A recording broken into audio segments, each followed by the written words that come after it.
இருக்குது அப்படின்னு கொஞ்சம் நாம் நினைத்து பார்ப்போமாக. யோவான் 12ஆம் அதிகாரத்தை நீங்கள் பாருங்க. ஜான் சாப்டர் 12, யோவான் 12ஆம் அதிகாரம் 1வது வசனத்திலிருந்து 9வது வசனத்தை நாம் பார்ப்போமாக. பாருங்க, வசனம் சொல்லுகிறது, பாஸ்கா பண்டிகை. வெயிட் பண்ணுங்கம்மா. யோவான் 12ஆம் அதிகாரம், ஜான் சாப்டர் 12, யோவான் 12ஆம் அதிகாரம் 1வது வசனத்திலிருந்து 9வது வசனமா நம்ம கொஞ்சம் தியானம் பண்ணுவோமாக. கர்த்தர் நல்லவர். ஆமென். சரி, வாசிப்போமாக. பாருங்க, பாஸ்கா பண்டிகை வர 6 நாளைக்கு முன்பே 6 நாளுக்கு முன்னே இயேசு தம் மரணத்தில் இருந்து எழுப்பின லாசரு இருந்த பெத்தானியாவுக்கு வந்தார். அங்கே அவருக்கு ராவிருந்து பண்ணினார்கள். மார்த்தாள் பணிவிடை செய்தார். லாசருவும் அவனோடு கூட பந்தி இருந்தவர்களில் ஒருவனாய் இருந்தான். பாருங்க, இங்க கவனமா கேளுங்க. இன்னைக்கு நம்ம எல்லாருமே தேவன் வருகிற, தேவன் வந்து பேசுகிற, தேவன் வந்து நம்மளோடு இடைப்படுகிற ஒரு இடம் வந்து சபை. யோவான் புதிய ஏற்பாடுல இருக்கு. மத்தியு, மார்க்கு, லூக்கா, யோவான். சரிங்களா? 4வது அதிகாரம் புதிய ஏற்பாடுல இருந்து பாத்தீங்கன்னா 1, 2, 3, 4 கோஸ்பல்ல வந்து 4வது தான் யோவான். ஓகே, இன்னைக்கு இந்த இடத்துல நான் ஒரு புது காரியங்களை உங்களுக்கு கற்றுக் கொடுக்குறேன். நல்லா கவனமா கமெண்ட் பண்ணுங்க. இங்க வசனத்தை பாருங்க. இன்னைக்கே நம்ம வாழ்க்கையில ஒரு ஒரு ஒரு தெளிவு இல்லாம, நம்ம வாழ்க்கையில ஒரு குறிக்கோள் இல்லாம, நம்ம வாழ்க்கையில ஒரு ஒரு ஒரு லட்சியம் இல்லாம, நம்ம வாழ்க்கையில ஒரு தெளிவு இல்லாம இருக்கிறதுக்கு காரணம் என்ன தெரியுங்களா? ஏன் தெரியுங்களா? நம்ம அப்படியா வாழ்ந்துகிட்டு இருக்கிறோம். இன்னைக்கு தேவன் அறியாதவர்கள் அப்படின்னா, தேவன் அறியாதவர்கள் அவர்கள் தெய்வத்தை வணங்க போகிற இடத்துல அவங்க எப்படி இருக்கிறாங்க?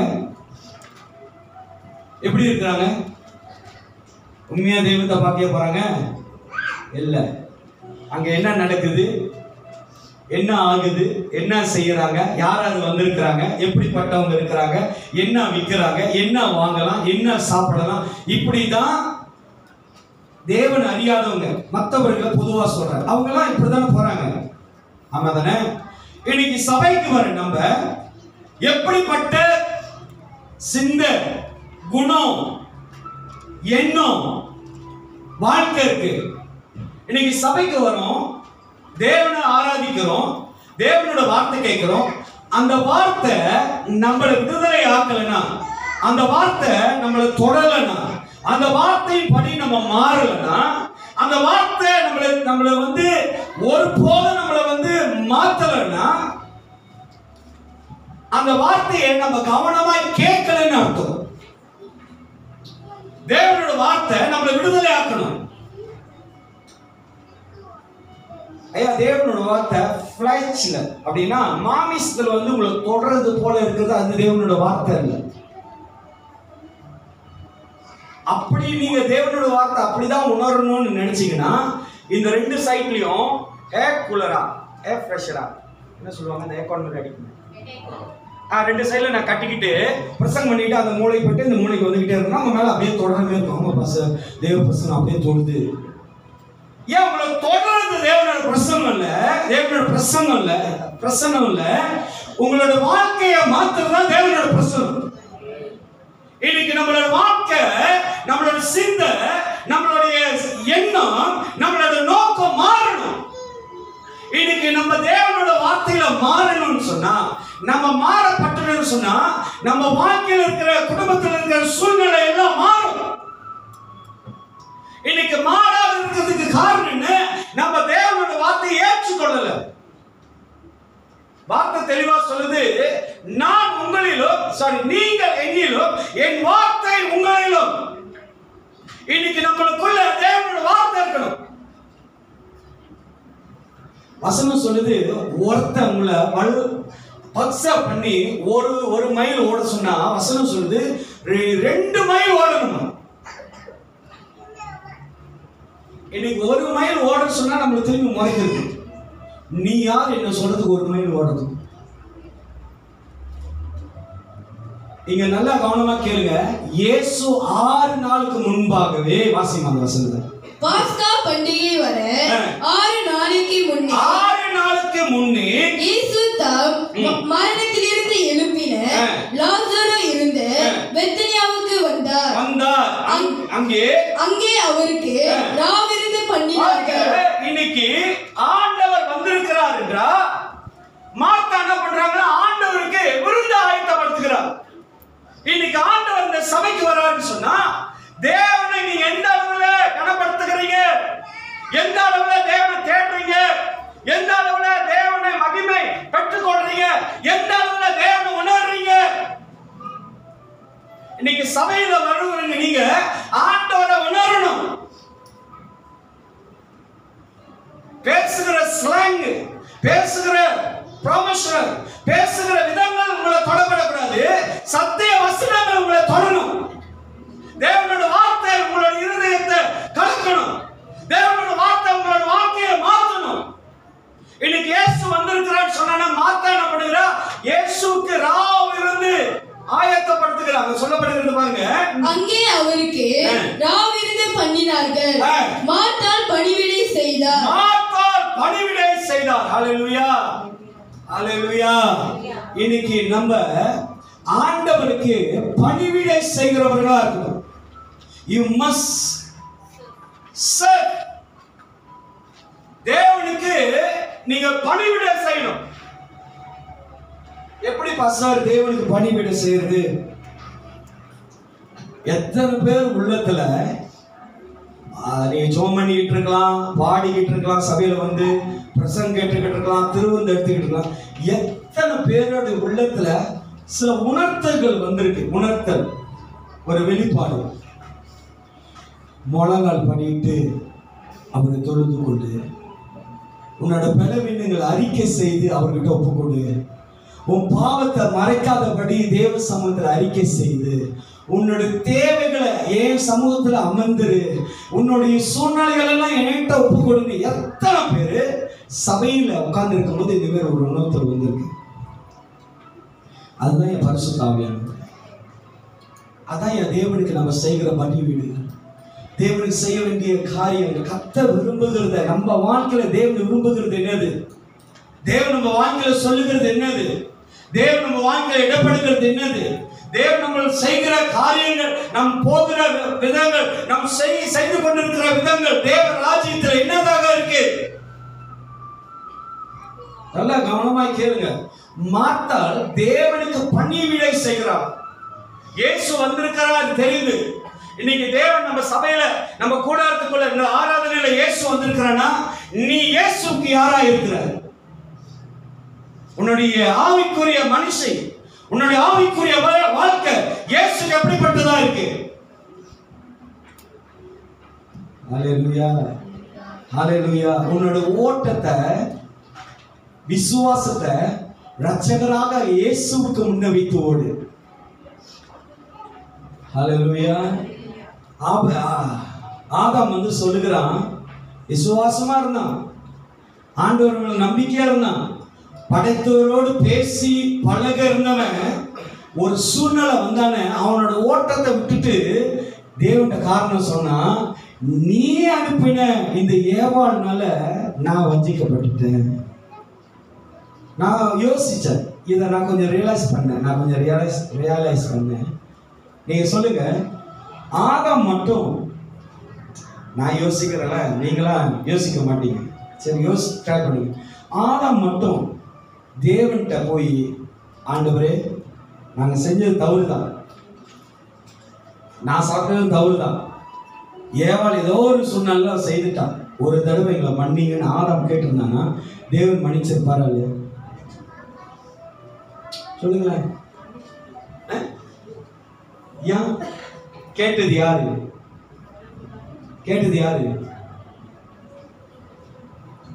சொல்லுங்களேன். ஆதாம். ஏன்னா தேவன் ஆதாமோடு உறவாட தான் வந்தாரு, ஆதாம்கிட்ட பேசதான் வந்தாரு, ஆதாமை பார்க்க தான் வந்தாரு. ஆதாம் ஒரு இடத்துல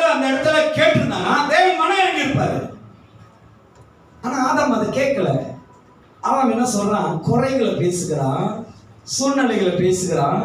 அந்த இடத்துல தேவனுடைய மகிமை, தேவனுடைய இருதயத்தை என்னதென்று அறியாம அவனுடைய காரியங்களை பேசுகிறான். இன்னைக்கு மார்த்தாள் அப்படி இல்லை, தேவனுக்கு பணிவிடை செய்கிறான். இன்னைக்கு நம் தேவ கூடாரத்தில் வந்திருக்கிற நம்ம தேவனுக்கு பணிவிடை செய்கிறவர்களா இருக்கணும். தேவனுடைய ராஜ்யத்துல கட்டுகிறவர்களா இருக்கணும். தேவ ராஜ்யத்துக்காக காத்திருக்கிறவர்களா இருக்கணும். தேவ ராஜ்யம் வரப்போகிறத ஆயத்தப்படுத்துகிறவர்களா இருக்கணும். தேவனுடைய ராஜ்யம் வருகிறது என்கிற விசுவாசத்தோடு இருக்கணும். Yes, prepare. நம்ம தேவனுடைய வருகைக்காக ஆயத்தமா இருக்கணும். உங்களை மட்டும் ஆயத்தப்படுத்தல, அழிந்து போகிற ஜனங்களை தேவனுடைய வருகைக்கு ஆயத்தப்படுத்துங்க. அல்லேலூயா. நேற்று மார்னிங் பிரேயர்ல ஒரு காரியத்தை படிச்சுக்கிட்டு இருக்கும்போது நான் லீடர்ஸோட பேசினேன். இயேசுவை பிடிச்ச பிறகு கூட இருந்த அந்த 11 சீசரும் ஓடி போயிட்டாங்க. ஒருத்தம் கூட அந்த சுவிசேஷத்தையோ அந்த ஊழியத்தையோ இல்ல சபை எருசலேம் சபையிலயோ எவனுமே இல்லை. எல்லாம் ஓடி போயிட்டாங்க. எல்லாம் எங்க போயிட்டாங்க தெரியுங்களா? எதெல்லாம் வேணான்னு விட்டு வந்தானுங்க. படகை விட்டு வந்தானுங்க, வலையை விட்டு வந்தானுங்க, வேலையை விட்டுட்டு வந்தானுங்க. எல்லாம் திருப்பி அதே வேலையை போய் செய்யறாங்க. நீங்க நம்ம வாழ்க்கையில ஆண்டவருக்கு பணிவிடை செய்யணும்ங்கிற மார்த்தாளை போல தேவன் நம்மளை அழைத்திருக்கிறார்.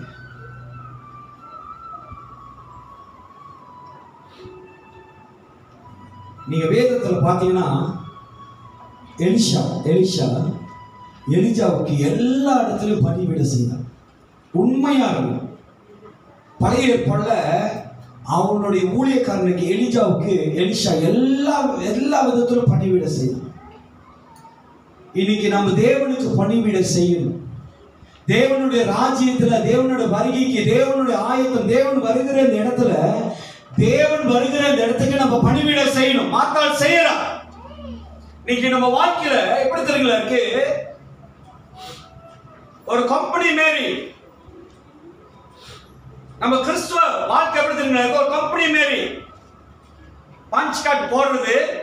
நம்மளுக்குன்னு ஒரு சேர் இருக்கும். அந்த சேர்ல வந்து உட்காந்துட்டு அந்த சேர்ல ஆராதிச்சுட்டு எல்லாம் முடிஞ்சு பாய் பாய். அதல்ல, நீங்கள் தெரிந்து கொள்ளப்பட்ட பாத்திரம். அல்லேலூயா, அல்லேலூயா. போல் ஒரு பிளேட் வாங்குறாருன்னு வச்சுக்கலாம். ஒரு அழகான பிளேட், சாப்பிட்றதுக்கு ஒரு பிளேட் வாங்குறாருன்னா அதை பயன்படுத்தாம வச்சிருப்பீங்களா? சோறை போட்டு மகன் நீங்க சாப்பிடுங்க, கழுவி வைப்பீங்க, அடுத்தது போயிட்டு பெருசு சின்னது குட்டி எல்லாம் சாப்பிடுங்க. அந்த ஒரு மங்கு, புது மங்கு கேட்டான். இன்னைக்கு ஆண்டவர் பயன்படுத்த வேண்டிய இந்த பாத்திரம், தேவனுக்காக பயன்பட வேண்டிய இந்த பாத்திரம், பணிவிடை செய்கிற மார்த்தாளை போல நம்ம இருக்கணும். தேவன் வருகிறார், வந்து சந்திக்கிறார், உங்களோடு பேசுகிறார். தேவன் வார்த்தையை தரார், விடுதலை ஆக்குறார், உங்க சிந்தையை விடுதலை ஆக்குறார், உங்களுடைய வழிகளை தேவன் உருவாக்குறார், உங்களுடைய பாதைகளை தேவன் சரிப்படுத்துகிறார், உங்களுடைய கவலைகளை தேவன் போக்குறார், உங்களுடைய கண்ணீரை தேவன் துடைக்கிறார்னா தேவனுக்கு பணிவிடை செய்யும்படிதான் ஆண்டவர் இப்படிப்பட்ட காரியங்களை நம்ம வாழ்க்கையில செய்து கொண்டிருக்கிறார். மார்த்தாள் செய்யறார். அடுத்தது பார்க்கும்போது அது மட்டுமல்ல, மரித்த லாசருவும் அந்த சீசர்களோடு அமர்ந்திருக்கிறார். இங்க ஒரு பியூட்டியான ஒரு காரியம். இந்த லாசர் என்கிறவன் மரிச்சிட்டான். 4 நாள் குகையில இருந்தான், கல்லறையில் இருந்தான். அல்லேலூயா. நினைச்சிருந்தா லாசர் வேற அப்பாயின்மெண்ட்டுக்கு வேற எங்கேயாச்சும் போயிருக்கலாம்ல. அல்லேலூயா. இன்னைக்கு நம்ம வாழ்க்கையில ஆண்டவர் நிறைவா வைத்திருக்கிறாரு.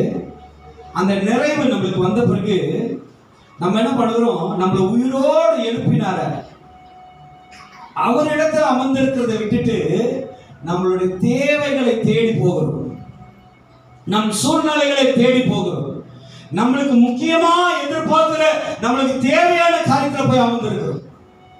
லாசருவோ 4 நாள் மரித்து உயிரோடு எழும்பின அந்த லாசர் என்ன பண்ணுதான்? இயேசு வந்திருக்கிறார் என்று தெரிந்து அந்த விருந்துல அந்த லாசர் வந்து அமர்ந்திருக்கிறார். நம்ம வாழ்க்கை எது இருந்தாலும், எந்த சூழ்நிலை இருந்தாலும், எவ்வளவு குறைகள் இருந்தாலும், உங்களுக்காக மரித்த இயேசு, உங்களை விடுதலையாக்குற இயேசு, உங்களுக்காக இன்னும் பரிந்து பேசுகிற இயேசுக்கு நீங்க அவர் இருக்கிற இடத்துல வாழ்க்கையில வந்து அமர்ந்திருக்கும் போது கர்த்தர் சொல்லுகிறாரு, உங்க வாழ்க்கையில தேவன் மேன்மையை கொண்டு வருவார். நீங்க சோர்ந்து போகாதீங்க. உங்களை உயிரோடு எழுப்பினவர் ஆண்டவர். அல்லேலூயா, அல்லேலூயா, அல்லேலூயா. இப்படி ஒரு வசனம் சொல்லுது, உன் சத்துருக்கு முன்பாய் உனக்கு ஒரு பந்தியை ஆயத்தப்படுத்தி உன் தலையை எண்ணெயால் அபிஷேகம் பண்ணுகிறார். உன் பாத்திரம் எப்படி நடக்கும்? இந்த வசனத்தோடைய அர்த்தம் என்னது சொல்லுங்க. நீங்க ஒரு குடம் எடுத்து வச்சுக்கிடுங்க, அதே தண்ணி ஊத்தி அதே நிரம்பி வடி அதே மாறுமா? இல்ல நீங்க காத்திருந்து ஜெபித்து தேவ சமூகத்தில் அமர்ந்திருக்கும் போது அதை தேவன் மாற்றுவார்.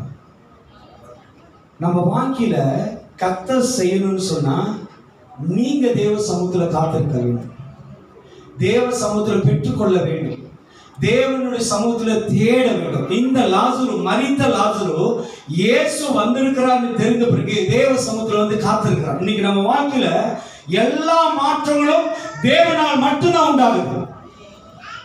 அல்லேலூயா. எல்லா மாற்றங்களும் உங்க வாழ்க்கையில மாறப்படுகிற மாற்றப்படுகிற உங்க வாழ்க்கையில் நடக்கிற ஒவ்வொரு ஆச்சரியங்களும் தேவனால் உண்டாகுது. Not by your will. ஒருவேளை அப்படி நீங்க நினைச்சுக்கிட்டு இருக்கீங்க, ஒருவேளை நீங்க அப்படி நினைச்சுக்கிட்டு இருக்கீங்கன்னா அப்படியே இருங்க. ஆனா சத்திய வசனம் சொல்லுதுன்னா, என்னோட பலத்தினால் கூடாதது ஒன்றும் இல்லை. அல்லேலூயா. தேவனால் கூடாதது ஒன்றும் இல்லை. அடுத்த வசனத்தை பாருங்க, 3வது வசனம் பாருங்க. அப்பொழுது மரியாள் இளையேறு பெற்ற கலகம் இல்லாத அநேக அவருக்குள் அங்கே அவருக்கு ராவிருந்து பண்ணினார்கள். மார்த்தாள் பணிவிடை செய்தார்.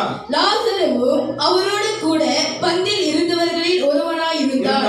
அப்பொழுது மரியாள் விலையேறு பெற்ற கலகம் இல்லாத நலனம் என்னும் தைலத்தில் ஒரு ராத்தல் கொண்டு வந்து அதை இயேசுவின் பாதங்களில் பூசி தன் தலை மயிரால் அவருடைய பாதங்களை துடைத்தார்.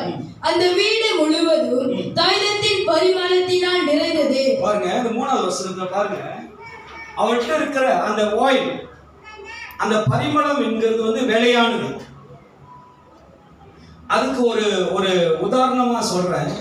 இன்னைக்கு ஆண்டவர் நம்மளை மீட்டு கொண்டார்னா நம்ம விலையானவர்கள், தேவனுக்கு வேல்யூவானவர்கள், தேவனுக்கு முக்கியமானவர்கள். நீங்கள் நரகத்துல போயிடக்கூடாது, நீங்கள் பாதாளத்துல போயிடக்கூடாது, நீங்க தேவனை விட்டு விலகிடக்கூடாது, நீங்க தேவ அன்பை மறந்துடக்கூடாதுன்றதுக்காக வேல்யூவான உண்மையும் என்னையும் தேவன் தெரிந்து கொண்டிருக்கிறார்.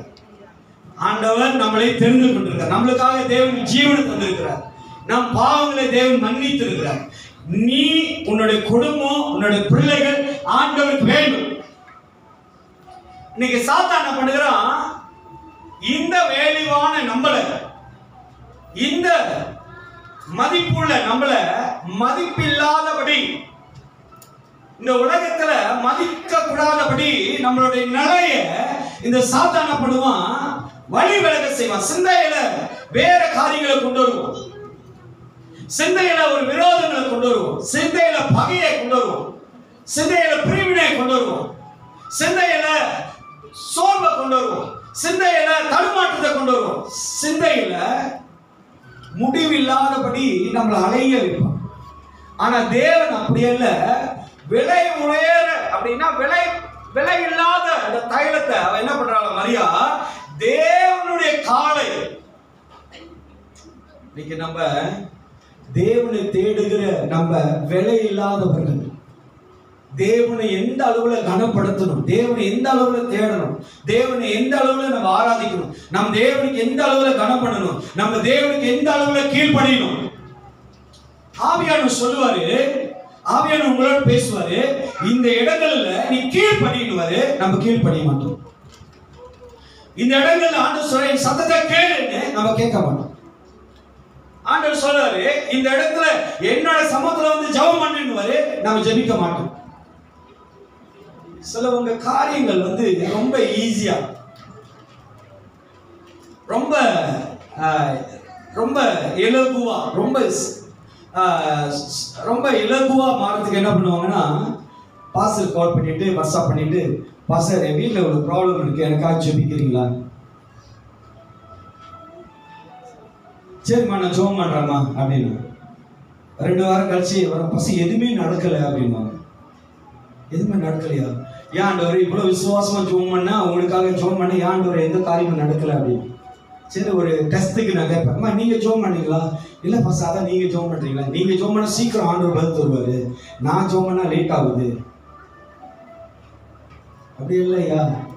என் நாமத்தினால் நீங்க எதை கேட்டாலும், எதை ஜெபித்தாலும் கர்த்தர் தருவார். நம்ம ஆண்டவர்கிட்ட கேட்கணும். மரியாள் என்ன பண்றா? ஆண்டவருடைய வருகை ஆண்டவர் கனப்படுத்தணும். இன்னைக்கு நம்ம குடும்பத்துல ஆண்டவரை கனப்படுத்தணும்.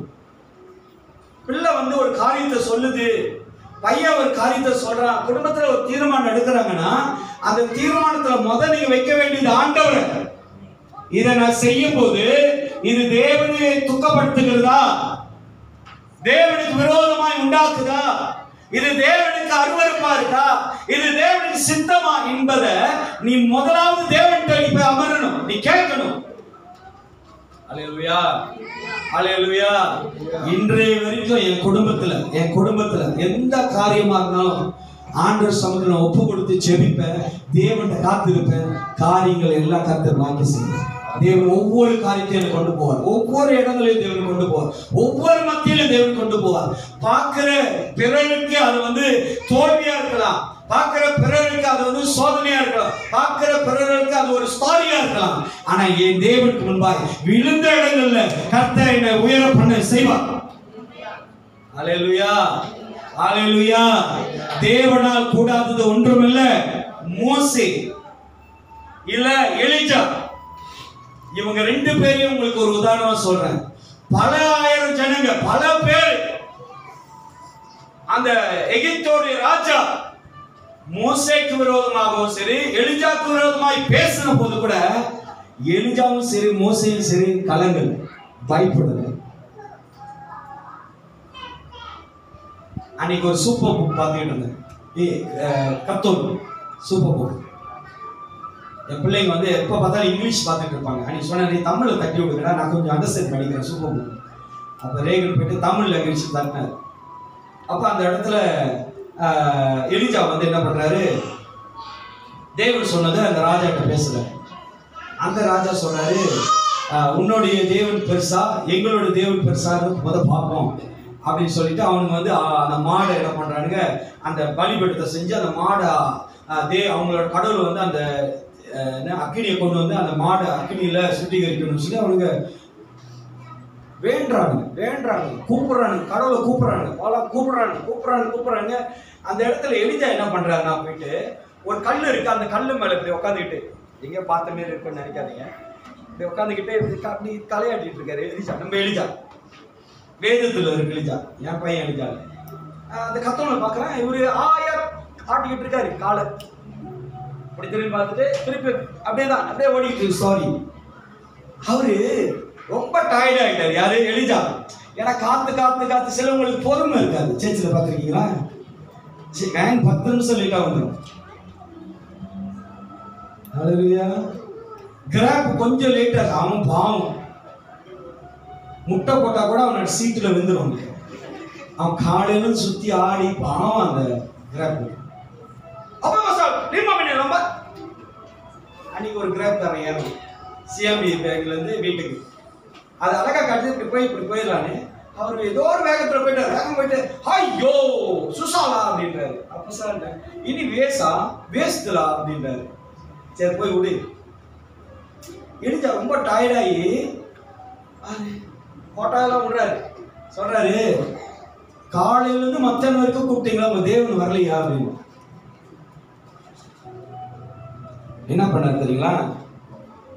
எலிஜா மறுபடியும் போய் அவனுங்க வச்ச பலிபீடம், அவனுங்க வச்ச அந்த கல்லு, அவனுங்க வச்ச கட்டை, அவனுங்க வச்ச அந்த மிருகத்தை அவர் வைக்கல, எல்லாத்தையும் உடைச்சி எடுத்துட்டு அவர் புதுசா பலிபீடத்தை கட்டினார். யாருக்காக கட்டினாரு? தேவனுக்காக கட்டினாரு. ஒரே வார்த்தை தான், தேவனுடைய அக்கினி வந்து நக்கி போட்டதுன்னு வசனம் போட்டு ஒரே வார்த்தை. இன்னைக்கு நம்மளுக்கு விரோதமா யாரு எழுப்பி நின்றாலும், உங்களுக்கு விரோதமா, இன்னைக்கு நான் விசுவாசமா பேசுறேன், உங்களை விசுவாசத்தை பலப்படுத்துறேன். உங்களுக்கு விரோதமா யாரு என்ன சொன்னாலும், உங்களுக்கு விரோதமா வசனம் எப்படி சொல்லுது, உன் பக்கத்தில் 1000 பேரும் உன் வலதுபுறத்தில் விழுந்தாலும் அது உன்னை அணுகாது. யாரு உங்களுக்கு எதை சொன்னாலும், யார் உங்களுக்கு விரோதமாய் பேசினாலும், யார் உங்களுக்கு எதிராக எதிர்த்து நின்றாலும், யார் உங்களுக்கு விரோதமாய் யுத்தம் செய்தாலும், கர்த்தர் உங்களோட கூட இருக்கிறபடியால் யார் உங்களை மேற்கொள்ள முடியாது. வந்தவர்கள் எல்லாம் பின்னாடி ஓடி போயிருவாங்க, வந்தவர்கள் எல்லாம் வந்த வழியா ஓடி போயிருவாங்க. ஏன் நான் சொல்றேன், உனக்கு விரோதமாய் நின்றவர்கள் எல்லாம் வெட்கப்பட்டு போகிற அளவுக்கு கர்த்தர் அவருடைய மகத்துவங்களை உங்கள் மூலியமா வெளிப்படுத்துவார். ஒன்னு சொல்லிட்டா நல்லா புரிஞ்சுக்கோங்க. மோசே மலையிலிருந்து வரும்போது மோசே சொல்றான், கண்ணு குட்டி பக்கம் நிக்கிறவனுங்களாம் கண்ணு குட்டி பக்கம் நில்லுங்க, என் பக்கத்துல வர்றவங்க என் பக்கத்துல வந்திருக்கு. இன்னைக்கு நான் உங்களுக்கு சொல்ற ஆலோசனை, கர்த்தர் பக்கம் நிக்கிறவன தேவன் ஒரு நாளும் வெட்கப்படுத்த விட மாட்டான். நீ யாரா வேணாலும் பாருங்க, நீங்க பைபிள சரியா படிச்சீங்கன்னா உங்களுக்கு தெரியும், இந்த கண்ணுக்குட்டி செய்யறதுக்கு ஐடியா கொடுத்ததே யாரு? ஆரோனு. ஆரோன் யாரு? ஆசாரியன். இந்த கண்ணுக்குட்டி இப்படி செய்ய மோசே பெற்றாரு, வரமாட்டாரு. எனக்கும் தோணுச்சு 40 நாள் போயிட்ட பிறகு பாஸ்டர் இனி வரமாட்டாரு, நான் பாஸ்டரா இல்லாம இல்ல வேற பாஸ்டர் கொண்டு வந்து வச்சிடலாமா பேசுற கூட்டம் சூழ்நிலை அப்படி இருக்கு. கொஞ்சம் லீவ் எடுத்து போக முடியல. சில நேரத்தில் என்ன கூப்பிடுவாங்க. அன்னைக்கு கூட ஒரு பாஸ்டர் கன்னியாகுமரி கூப்பிட்டாரு, ஐயா ஒரு மாசம் வந்து ஊழியம் செய்யுங்க. இல்லவா சார், போதும்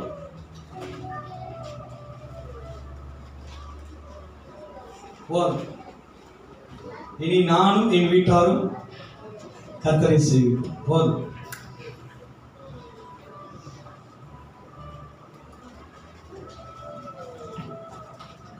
இன்னைக்கு நம்ம வாழ்க்கையில கர்த்தர் முன்ன வைங்க.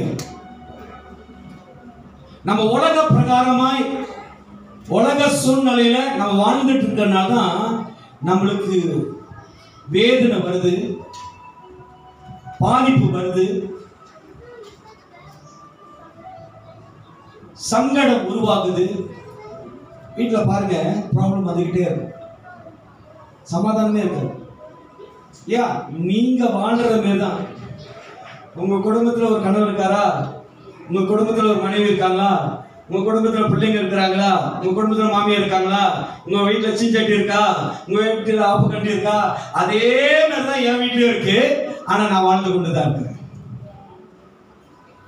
கர்த்தர் நல்லவர் என்பதை ருசித்து பாருங்கள். அவர் மேல் நம்பிக்கையா இருக்கிற மனுஷன் பாக்கியவான். கர்த்தரை நம்புங்க, தேவனை நம்பிடுங்க.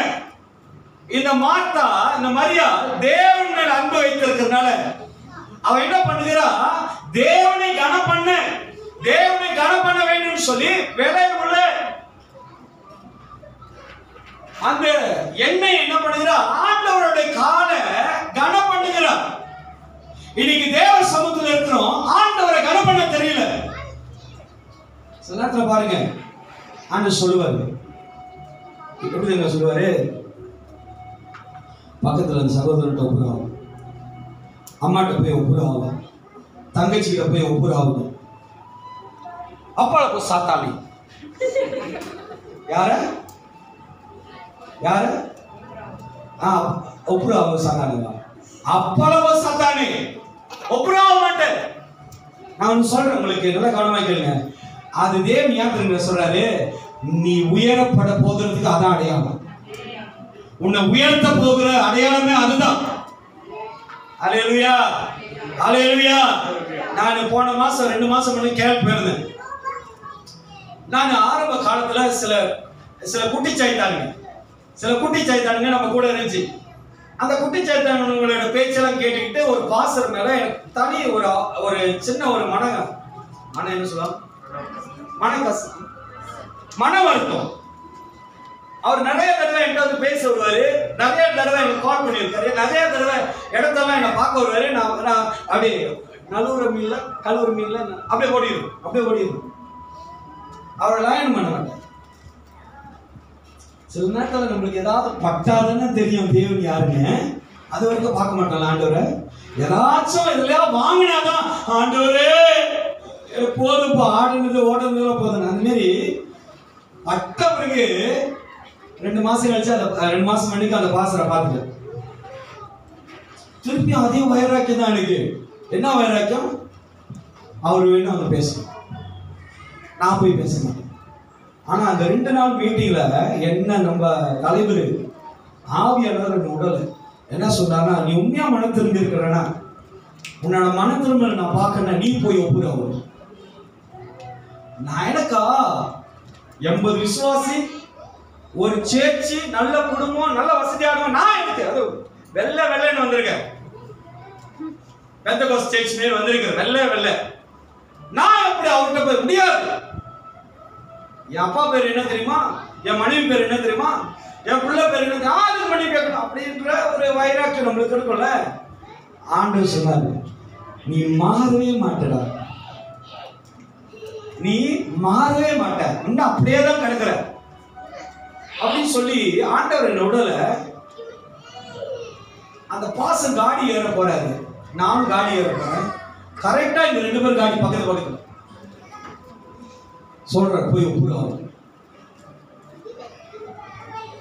நான் சொல்றேன், அந்த தேவ சத்தத்தை கேட்ட பிறகு உங்களுக்கு ஒரு சமாதானம் வரும் பாருங்க, சந்தோஷம் வரும் பாருங்க, ஒரு சரி ஆண்டவருக்கா ஒரு சாதனை செஞ்சுட்டேன்னு ஒரு மகிழ்ச்சி வரும் பாருங்க. அது கேட்டானே பாஸ்டர் அப்படியே அவர் ஜாம் ஆயிட்டாரு. பேசாத ஆளு குரல் கேக்குது. சொல்லுங்க பாஸ்டர் உங்களை குறிச்சு நான் தப்பான அபிப்பிராயம் இவ்வளவு நாளா நினைச்சுக்கிட்டு இருந்தேன் பாஸ்டர். ஆவியானவர் உணர்த்திக்கிட்டே இருக்காரு பாஸ்டர் ஸ்டாப், நீங்க என்ன ஸ்டோரி என்ன ஏது வேண்டாம் பாஸ்டர், நீங்க சொன்னதை கர்த்தர் கேட்டாரு, பிளஸ் பண்ற பாஸ்டர், இனி உங்க ஊழியம் பெருக போகுது. ஹல்லேலூயா. கர்த்தர் சொல்லுகிற வார்த்தையை சத்தத்தை கேட்டீங்கன்னா உங்க வாழ்க்கை முடிகிற வரைக்கும் இருக்கும். கர்த்தர் அங்கதான் தொடங்க ஆரம்பிப்பாரு, அங்கதான் தேவன் உயர்த்த ஆரம்பிப்பாரு, அங்கதான் தேவன் கட்ட ஆரம்பிப்பாரு. கர்த்தருடைய வார்த்தையை கனம் பண்ணுங்க.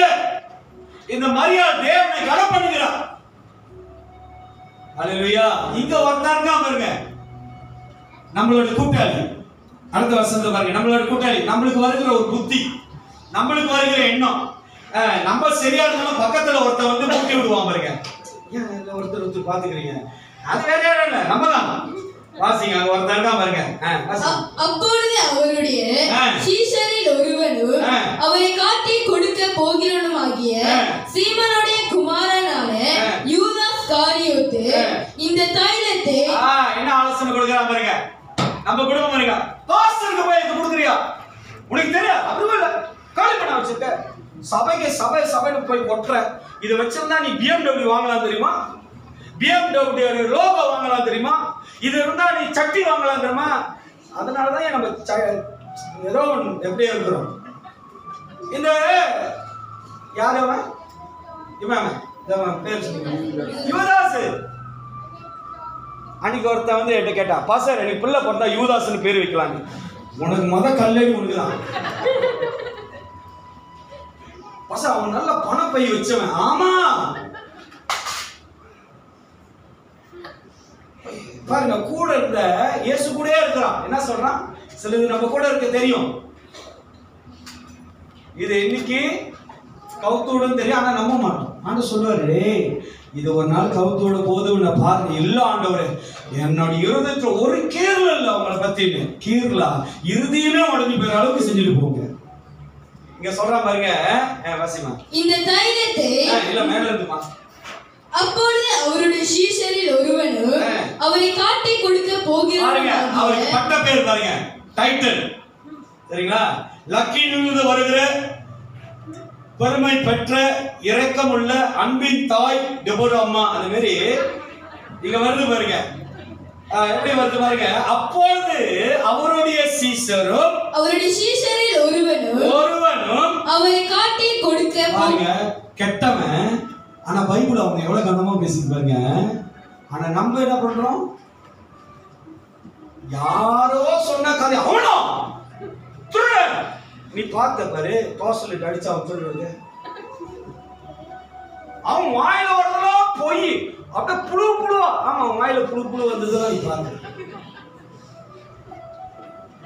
சிஸ்டர் அழகா சொன்னாங்க, காதால் கேட்பதும் கண்ணால் பார்ப்பதும் அப்புறம் அதுவும் போய் அதான் சொன்னாங்க. அதே நம்பாத. தீர விசாரிக்கிறீங்கம்மா நினைச்சேம்மா, யோசுவா நினைச்சேம்மா, உண்மை சொல்லுவாங்க நினைக்கிறீங்க, உண்மை ஒரு அதுலயும் போய் வரும். அதான் உலக சொல்றது எதுவுமே நம்பாதீங்க. கண்ணால் பார்ப்பதும் போய், காதால் தீர விசாரிப்பதும் போய்.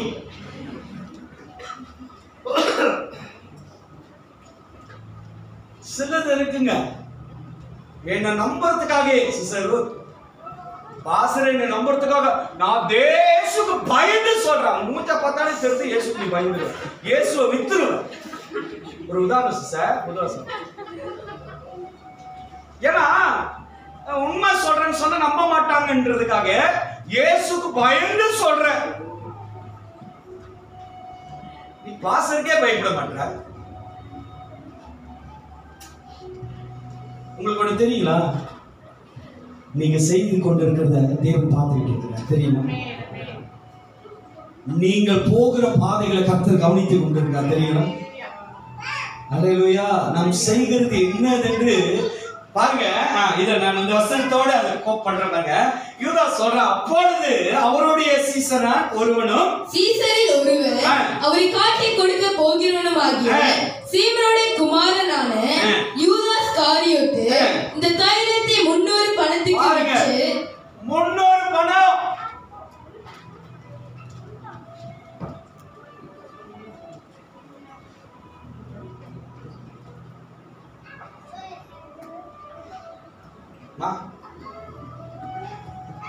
பாஸ்டர் எங்களுக்காதீங்க, என்ன பண்றீங்க?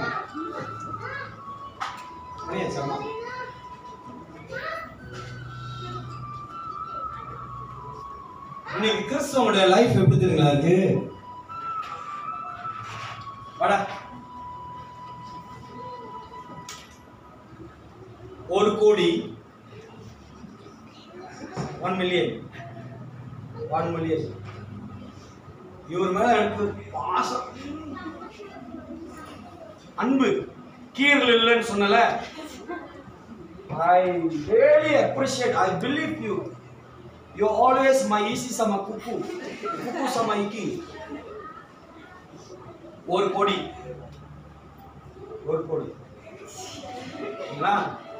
சின்னதா சாத்தா ஒரு பகையை உண்டாக்கும். இங்க பாருங்களேன், நாளைக்கு வரப்போகுது பெரிய கல்லு வர உழுவு போகுது. நம்ம நங்கரிக்கு பார்த்துருக்கேன். 1 கோடி ஓகே, அன்புல இயேசு மேல இருந்த அன்புல இவன் மேல இருந்த நம்பிக்கையில கொடுத்துட்டேன். சின்ன பகை வந்துருச்சுன்னு வச்சுங்களேன்.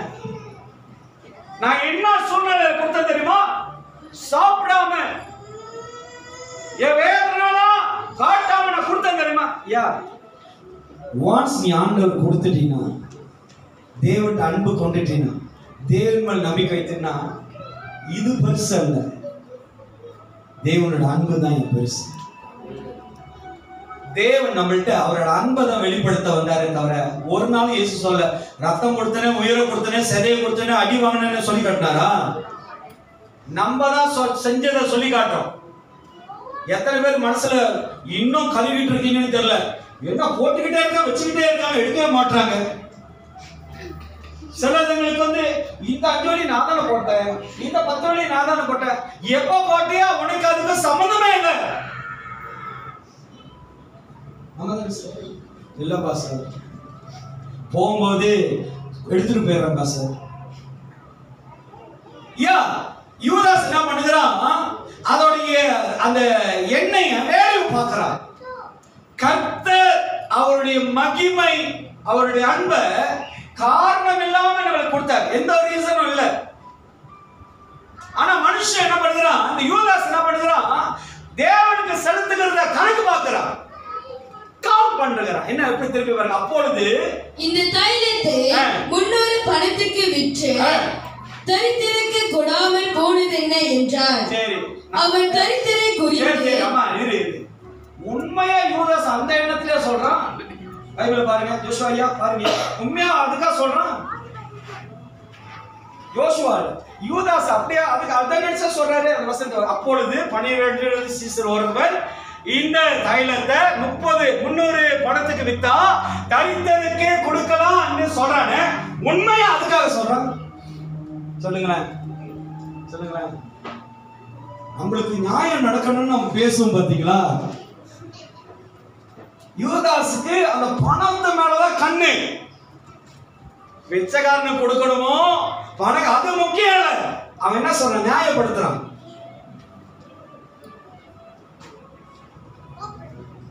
இயேசு எங்கேயுமே அவர் குறித்து நியாயப்படுத்தவே இல்லை. ஹல்லேலூயா. இன்னைக்கு கிறிஸ்தவர்கள் ரொம்ப காரியத்தை அவர்களை நியாயப்படுத்த பேசுறாங்க. too many நீ நியாயப்படுத்துகிறதுல தெரிஞ்சுக்கலாம் நீ ஒரு ஓட்ட வாங்கி. நீ நியாயப்படுத்துகிற சிஸ்டம் வச்சே கண்டுபிடிச்சுருவா நீ எதுலயோ விழுந்திருக்கிற. அமைதியா இருக்கிறாரு இயேசு, அதனால பாவம் செய்தார், குற்றம் செஞ்சார்னு அடையாளம் இல்லை. அது பொறுமையை அதேவ பிள்ளையா காத்து கொண்டார். யூதாஸ் சொல்றான் 300 பணத்தை இந்த தைலத்தை 300 பணத்துக்கு விற்று தரித்திரருக்கு கொடாமல் போனது என்ன என்றார். அவன் தரித்திரை குறித்து கவலைப்பட்டு, யார் கண்டுபிடிச்சு சொல்றா? இதை யார் கண்டுபிடிக்கிறா? இயேசு கண்டுபிடிக்கிறார். இயேசு சொல்றாரு, அவன் தரித்திரருக்கு கொடுக்கிறதுக்காக நினைக்கலையா, அவன் தரித்திரை குறித்து கவலைப்பட்டு இப்படி சொல்லாமல் அவன் திருடனா ஆனபடியினால். யாரு யூதாஸ்? யாரு? எத்தனை பேர் பிள்ளைங்களுக்கு யூதாஸ் பேரு இருக்கு? நீங்க நியாயம் நினைச்சு பேசுறீங்க, நீங்க நியாயம் சொல்லி வளர்க்காதீங்க, நீங்க நியாயம் கொண்டு வரீங்க. ஆனா அங்க இயேசு என்னன்னு சொல்றாரா? அவன் திருடனா ஆனபடியினால் அவன் தரித்திரை குறித்து கவலைப்பட்டு இப்படி சொல்லாம. அவன் கவலைப்பட்டு அதுக்கு சொல்லலையா? அவன் திருடனா ஆனபடியினாலும் பணப்பையை வைத்துக் கொண்டு. யாருக்கு பணத்து மேல ஆசை இருக்கோ ஆசைப்படாதீங்கன்னு சொல்லல. தேவன் சில நேரத்தில் நம்மள பார்ப்பாரு. உனக்கு ஒருவேளை உங்களுக்கு பணத்து மேல ரொம்ப ஆசை வந்துச்சுன்னா அங்க ஒரு டெஸ்ட் நம்மளுக்கு நடக்கும். தேவனை நீ முன்ன வைக்கிறியா, பணம் முன்ன வைக்கிறியா? சின்ன ஒரு டெஸ்ட் வரும். சாத்தா சொல்லுவான், ஏசுன்னு சொல்றாங்களா, யோபு மாரி ஏசு பாருங்க, ஒரு 10 வழி கேளுங்க, உன் பிள்ளை கொடுக்குறான். நானு ஹல்லேலூயா, ஹல்லேலூயா. இவன் பணம் பை வைத்திருக்கிறதுனாலையும் திருடனால அவன் திருடன் பச்சூரி பச்சூரி அவன் நல்லவன்றதுக்காக அப்படி பேசுறான். ஏழை கொடுத்திருக்கலாமே, மித்த ஏழை கொடுத்த இல்லையா? தேவன் சொல்றாரு அவன் திருடன். பணம் பணம் பணம் பணம் பணம் பணம் என்றாலும் பெணமும் சிரிக்கும். நானும் எத்தனை வாட்டி பின்னர்கள் போட்டு காசு இங்க வச்சிருப்பேன். இதை பார்த்து டெஸ்ட் பண்ணுவேன், பணம் சிரிக்குதா, பணம் சிரிக்குதா, வாய் திறந்து பேசுதா. ஏன் அவன் பணத்தோட பச்சூரி, ஏன்னா அவன் ஹோல் மணி, அவன் இயேசுவை காட்டி கொடுக்கிற கெட்டவன். இன்னைக்கு நம்ம வாழ்க்கையில தேவன் கூட தான் இருக்கிறோம், ஆனா தீமையானதை பேசுகிறோம், தீமையானதைகளை எண்ணுகிறோம். நம்ம வாழ்க்கையில தேவனை குறித்து எண்ணுகிறத விட்டுட்டு சமுதாயத்தில் இருக்கிற சூழ்நிலைகளை நம்மளுக்கு நியாயமா உண்டாகிற காரியத்துக்கு முக்கியத்துவம் கொடுக்கிறோம். உன் சிந்தை தேவனால கட்டப்படணும், தேவனால சுத்தரிக்கப்படணும், தேவனால உருவாக்கப்படணும். தொடர்ந்து வாசிங்க. அவன் தரித்திரை குறித்து கவலைப்பட்டு இப்படி சொல்லாமல் அவன் திருடனான் ஆனபடியினாலும் பணப்பையை வைத்துக் கொண்டு அதிலே போடப்பட்டதை சுமக்கிறவன் ஆனபடியினாலும் இப்படி சொன்னான். அப்பொழுது இயேசு இவரை விட்டுவிடு. பாருங்க, நல்லா கவனமா கேளுங்க. நீங்க தேவனுக்கு செய்கிறத நீங்க தேவனை கனப்படுகிறது இல்ல, தேவனுக்கு முதலிடம் தருகிறது இல்ல, தேவனை ஆராதிக்கிறது இல்ல, தேவனுக்கு ஊழியம் செய்கிறது இல்ல, தேவனுக்கு நீங்க எல்லா விதத்திலும் உண்மையா இருக்கிறத யாருக்காகவும் நீங்க மாறிக்கொள்ளாதீங்க, மாத்திக்காதீங்க. Don't change. நம்மளுடைய ஒரு சுபாவம் இருக்கு, நம்மளுக்கு ஒரு குணம் இருக்கு, என்ன தெரியுங்களா? நல்லதை செய்வோம். நல்ல குணங்கள் நம்மளுக்கு ஒரு நல்ல சுபாவம் இருக்கும், நல்ல கேரக்டர் இருக்கும். யாராவது ஏதாவது அதை குறையா அதை விடைச்சோ அதை நம்மளை பாயிண்ட் பண்ணி சொன்னாங்கன்னா அதை மறுபடியும் செய்யாம விட்டுருவோம். அனுபவப்பட்டிருக்கீங்களா? தேவனுக்காக, தேவனுடைய நாமத்துல தேவ பிள்ளைகள் நீங்க செய்கிற நன்மையை யாருக்காக மாத்திக்காதீங்க. அது நீ தேவனுக்காக செய்கிறது. ஆமென். தேவனுக்காக செய்கிறத யாருக்காக மாத்தாதீங்க. ஆண்டவர் சொல்றாரு, சிலவங்க சொல்லுவாங்க, நீ ஏன் ஏமாளியா இருக்க, நீ ஏன் ஏமாளியா இருக்க, எல்லாரும் உன்னை ஏமாத்திட்டு போயிருக்காங்க, எல்லாரும் மன்னிக்கிற அப்படின்னு சொல்லி உன்னை நிந்திப்பாங்க. யார் எதை சொன்னாலும் நீ தேவ பிள்ளையா இருக்கனால நீங்க மன்னிச்சு விட்டு, அதுதான் தேவன் விரும்புகிறது. ஆண்டவர் சொல்றாரு, அவளை விட்டு விடு. அப்பொழுது இயேசு, இவளை விட்டு விடு, என்னை அடக்கம் பண்ணு. என்னை அடக்கம் பண்ணும் அப்படின்னா தேவன் அங்க ஒரு வெளிப்பாடு சொல்றாரு பாருங்க. நான் மரிக்க போறேன், என்னை அடக்கம் செய்ய போறாங்க, அந்த நாளு என்னை அடக்கம் பண்ணும் நாளுக்காக இதை வைத்திருந்தார். ஆமென், ஹல்லேலூயா. இன்னைக்கு நம்ம வாழ்க்கையில இயேசு கிறிஸ்து வரப்போகிறதுக்காக நம்ம காத்திருக்க போகிறோம், காத்து கொண்டு இருக்கிறோம். தேவன் வருவார், நிச்சயமாக நம்மளை அழைத்து கொண்டு போவார். தேவன் நம்மளை பேர் சொல்லி அழைப்பார். தேவன் நம்மளுக்காக வருகையை கொண்டு வருவார். தேவன் திருடனை போல நம் தெரிந்து கொள்ளும்படி, தேவனோடு போகும்படி அந்த அழைப்பாக நம்ம காத்திருக்க வேண்டும். We must wait for the God. தேவனுடைய வருகைக்காக காத்திருக்கணும். இழந்து போக கூடாது, கைவிடப்படக்கூடாது. நம்ம தேவனுடைய வருகைக்கு நம்ம கைவிட்டவர்களா இருக்க கூடாது.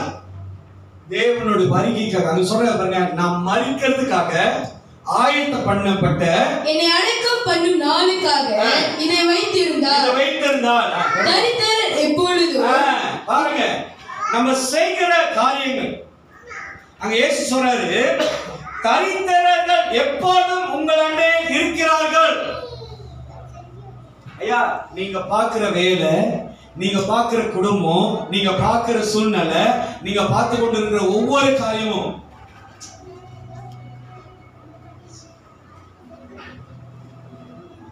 சில விசுவாசிகள் தேவனை சேர்கிறதுல கொஞ்சம் லம்மாவா, கொஞ்சம் குறைவா இருக்கிறத யான்னு கேட்பேன். ரீசன் சொல்லுவாங்க பாருங்க. இயேசு சொல்றாரு, யூதா சொன்னா தரித்திரருக்கு கொடுக்கலாம், இயேசு சொல்றாரு, தரித்திரர்கள் எப்பொழுதும் உங்க கூட இருப்பாங்க. நீங்க சொல்ற காரணம், நீங்க கொண்டு வர ரீசன், நீங்க பார்க்கிற சூழ்நிலை அங்கேதான் இருக்கும், மாறாது. ஆனா தேவனுடைய ராஜ்யத்தை நீங்க இழந்துட்டீங்கன்னா, தேவனுடைய ராஜ்யத்தை விட்டுட்டீங்கன்னா, தேவன் கூட இருக்கிறத நீங்க மறந்துட்டீங்கன்னா, ஐயா உங்க வாழ்க்கையில தேவனாலதான் நீங்க இன்னும் வாழ்ந்து கொண்டு இருக்கீங்க, தேவனாலதான் இன்னும் பலப்பட்டு கொண்டு இருக்கீங்க, தேவனாலதான் இன்னும் அந்த சமாதானத்தை நீங்க பெற்றுக் கொண்டு இருக்கிறீங்க. அங்க சொல்லப்படுகிறது, தரித்திரர் எப்பொழுதும் உங்களிடத்தில் இருக்கிறார்கள், நான் எப்பொழுதும் உங்களிடத்தில் இரேன் என்றார். தேவன் நம்மளோடு, தேவனுடைய வார்த்தை நம்மளோடு இருக்கும் போது, தேவனுடைய வார்த்தை உங்க கூட பேசும்போது அந்த வார்த்தையை ஒப்பு கொடுத்து வாழ கத்துக்கொள்ளுங்க. தேவனுடைய வார்த்தை விளங்கிய பிறகு, தேவனுடைய பிரசன்னம் விளங்கிட்ட பிறகு, தேவனுடைய மகிமை விளங்கிட்ட பிறகு, தேவனுடைய அற்புதங்கள் விளங்கிட்ட பிறகு, தேவனுடைய சமாதானம் விளங்கிட்ட பிறகு, நீங்க அதற்கு பிறகு ஆண்டவரே நான் இழந்து கிடக்கிறேன், சமாதானம் போயிடுச்சு, சந்தோஷம் போயிடுச்சு, ஆசீர்வாதம் போயிடுச்சு, உயர்வு போயிடுச்சு, எல்லாம் இழந்து போயிட்டேன். That is too late. தேவன் உங்களோடு கூட இருக்கும் போது அவரை மகிமைப்படுத்துங்க, அவரை உயர்த்துங்க, தேவனை கனம் பண்ணுங்க, தேவனுடைய சமூகத்தில் காத்துருங்க, தேவன் சொல்லுகிற வார்த்தைக்கு கீழ்ப்படிங்க, ஹம்பலா இருங்க. கடைசியாக அந்த வசனத்தை பாருங்க, 9வது வசனம். அப்பொழுது யூதரில் திரளான ஜனங்கள் அவர் அங்கு இருக்கிறதை அறிந்து இயேசுவின் நிமித்தமாக மாத்திரமல்ல, அவர் மருத்துவரிலிருந்து எழுப்பின லாசருவை காணும்படியாகவும் வந்தார்கள். நல்ல கவனமா கேளுங்க. கடைசியாக இந்த பிரசங்கத்தை நான் முடிக்கிறேன். இந்த யூதர்கள் எல்லாம் இயேசு இருக்கிறாரு, அது மட்டுமல்ல உயிரோடு எழுப்பின லாசரும் அங்க இருக்கிறான்னு சொல்லி இந்த ஜனங்க யூதர்கள் எல்லாம் அந்த இடத்துக்கு வருகிறாங்க. இன்னைக்கு இந்த சபையில நம் தேவன் இருக்கிறாரு, நம்ம ஆண்டவர் நம்மளை காண்கிறாரு. நம்ம துதி செய்யும் போதும் நம்ம பிரசங்கத்துல அமர்ந்திருக்கும் போதும் தேவன் நம்மளோடு பேசுகிறாரு. நம் காரியங்களை கர்த்தர் வாய்க்க செய்வாரு, நம்மளை பலப்படுத்துவார், நம்மளை சுகப்படுத்துவார், நம் காரியங்களை கர்த்தர் வாய்க்க பண்ணுவார், நம்ம ஜெபிக்கிற காரியங்களை கர்த்தர் நிறைவேற்றுவார் என்கிறத தேடுகிற நீங்க, வசனம் சொல்லுகிறது, முதலாவது தேவனுடைய ராஜ்யத்தையும் அவர் நீதியும் தேடுங்கள், அப்பொழுது யாவும் உங்களுக்கு கூட கொடுக்கப்படும். அல்லேலூயா. இன்றைக்கு நீங்களும் நான் ஆண்டவரை தேடும்போது, தேவ ராஜ்யத்தை தேடும்போது, தேவனுடைய ராஜ்யத்தை கனம் பண்ணும்போது, தேவனை அதிகமா நேசிக்கும் போது,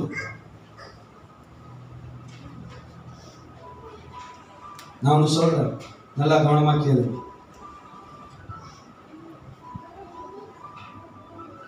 தேவன் எல்லாரும் பயன்படுத்துவார், எல்லாரையும் தேவன் ஆசீர்வதிப்பார், எல்லாருக்கூடையும் தேவன் பேசுவார், எல்லாரையும் தேவன் உயர்த்துவார். ஆனா தேவன் உயர்த்துகிறதும் பேசுகிறதையும் தேவன் ஆசீர்வதிக்கிறதும் தேவன் உயர்த்துகிற காரியத்துல நீங்க விட்டு விடாதீங்க. நீங்க விட்டு விடாதீங்க. கர்த்தர் உயர்த்துகிறான்னா அந்த கரத்துக்குள்ள அடங்கிருங்க. கர்த்தர் பேசுகிறான்னா அந்த வார்த்தையை கேட்டுக்கொண்டு இருங்க. கர்த்தர் உங்களை வழி நடத்துகிறான்னா அந்த கையை பிடித்துக் கொள்ளுங்க. கர்த்தர் உங்களோடு இருக்கிற காரியம் உறுதிப்பட்டுச்சுன்னா தேவனோடு நினைச்சிருங்க. தேவனை விட்டு, தேவனோட வார்த்தைகளை விட்டு நம்ம விலகும் போது, ஆலோசனை வேறு இடங்கள்ல கேட்கும் போது, நான் சொல்றேன், நீ தேவனோட சத்தத்தை விட்டு நீ சொந்த விருப்பத்துல, சொந்த காரியங்கள, சொந்த ஆலோசனையில போகும்போது, நிச்சயமாக சொல்றேன், உன்னோட பாதையில சமாதானம் உண்டு பண்ணாது, உன்னுடைய பாதையில சமாதானம் வராது, உன்னோட பாதையில தேவன் ஒரு காரியமும் செய்ய முடியாது. காரணம் என்ன? உன்னோட சிந்தையில வருகிறது தேவனோட விருப்பம் அல்ல, பரலோகத்திலிருந்து வருகிற சித்தமானது கர்த்தர் நிறைவேற்ற வந்தது. ஹல்லேலூயா. இந்த கிறிஸ்துவின் சபை, கிறிஸ்துவின் சமாதானத்தின் திருச்சபை கர்த்தர்னால் உண்டாக்கப்பட்டிருக்கிறார். தேவன் இந்த சபையை வழிநடத்தி, இந்த சபையில் இருக்கிற விசுவாசிகளை தேவன் வழிநடத்தி ஆசீர்வதிப்பார். ஆமென். ஹல்லேலூயா. மார்த்தாளை போல தேவனுக்கு பணிவிடை செய்வோம். தேவ சமூகத்துல மரியாதை போல அவரை கனப்படுத்தும். அது மட்டுமல்ல, தேவன் இங்க இருக்கிறார்னு சொல்லி ஜனங்கள் தேடி வந்தது போல கர்த்தர் இந்த சபையில இருக்கிறார், தேவன் என்னோடு பேசுகிறார், தேவனை நாம் தேடணும் என்று சொல்லி உங்களுடைய ஆத்துமாவையும் ஆவியும் தேவ சமூகத்தில் ஒப்பு கொடுங்க. கர்த்தர் ஆசீர்வதிப்பார். ஆமென். எழுந்து வண்ணமாய் நாம் தேவனுக்கு ஆராதனை செய்வோம். இந்த திருவிருந்து ஆராதனை ஒப்பு கொடுப்போம். எல்லாரும் கண்களும் மூடி, இந்த மார்த்தாளை போல, இந்த மரியாதை போல, யூதர்களை போல, யூதாசை போல அல்ல. யூதாசு மேலே வேண்டாம், அவன் திருட, அவன் சொந்த காரணங்களை, சொந்த விருப்பங்களை, சொந்த நியாயங்களை